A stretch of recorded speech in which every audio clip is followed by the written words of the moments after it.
The gentleman from California, Mr. Miller, is recognized. Well, I've enjoyed a lot of the comments. I will go back in history to say, I know Mrs. Waters remembers me introducing language on predatory lending versus subprime probably 6 times. We got it to the Senate Democrats filibustered it every time, started in 2002. Had we done that, perhaps Countrywide and others would not have done what they did and ruined the marketplace.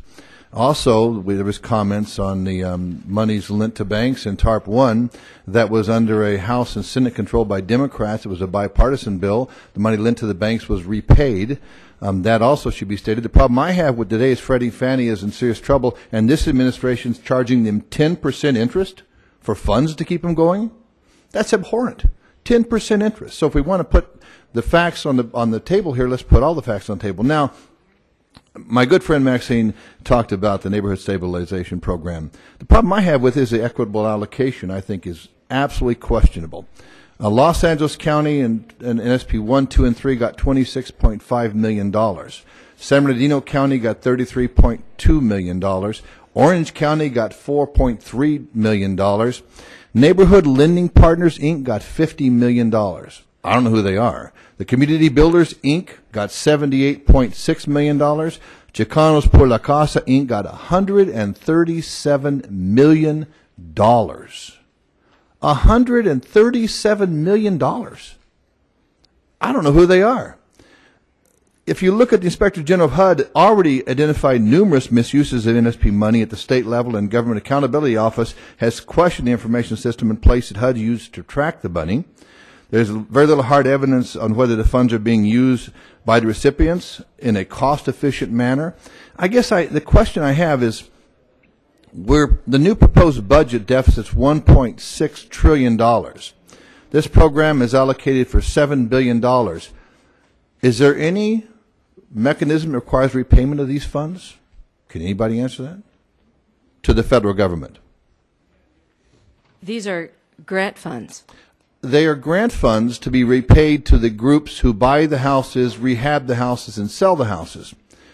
So what we're saying is we're giving $7 billion of taxpayers' money to groups and organizations out here and to cities, and none of it comes back to the federal government? The money is going to homeowners and to American citizens. There's a repayment of the funds to the group. So you're telling me if a group buys a foreclosed home and they rehab that home, they just give the house away? I'd be happy to discuss it. Yeah. The NSP program is in 3 phases. The formulas you speak about, formula program in NSP1 and in NSP3, as the CRS spoke about, are done by formula. It takes into account... But that's not the question. I've talked about that. Where's the money go when it's repaid? Is this just a gift? No, when the money is repaid, it is calculated the way other community development programs are done. In fact, it mirrors the CDBG program, which uses it as program income. So, for instance, but wait a minute. We don't give CDBG program money to. We didn't give $50 million to Neighborhood Lending Partners. We did not give $78 million to Community Builders. We did not give $137 million to Chicanos por la Casa, Inc. In fact, sir, I guess I would say that we allocate money through communities like NSP does with CDBG. CDBG does the same thing. We allocate to the grantees, and the grantees have the discretion and the flexibility to then grant funds or lend funds to various subrecipients. It is probably true that if I were to check the records, I'm pretty sure the Community Builders actually does receive money from CDBG from various states. And in fact, Chicanos por la Casa or these different groups won them through NSP2, and they're national groups. So they're doing work in multiple states.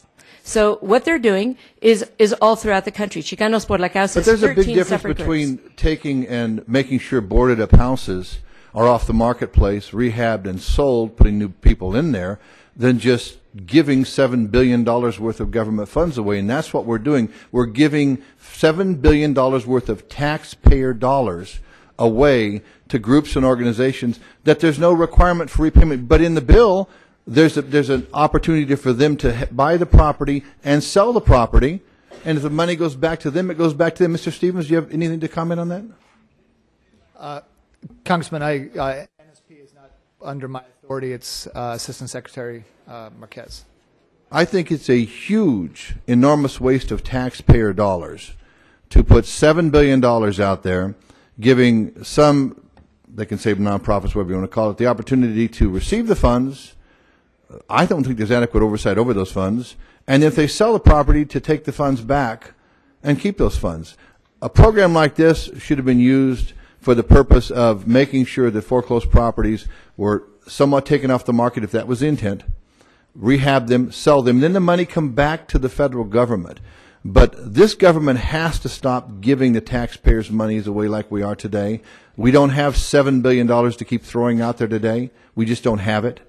And if we're going to do something like this, it should be done in the form of a loan basis, not a grant, and especially when I don't think the grant was equitably distributed to the different groups out there. I yield back.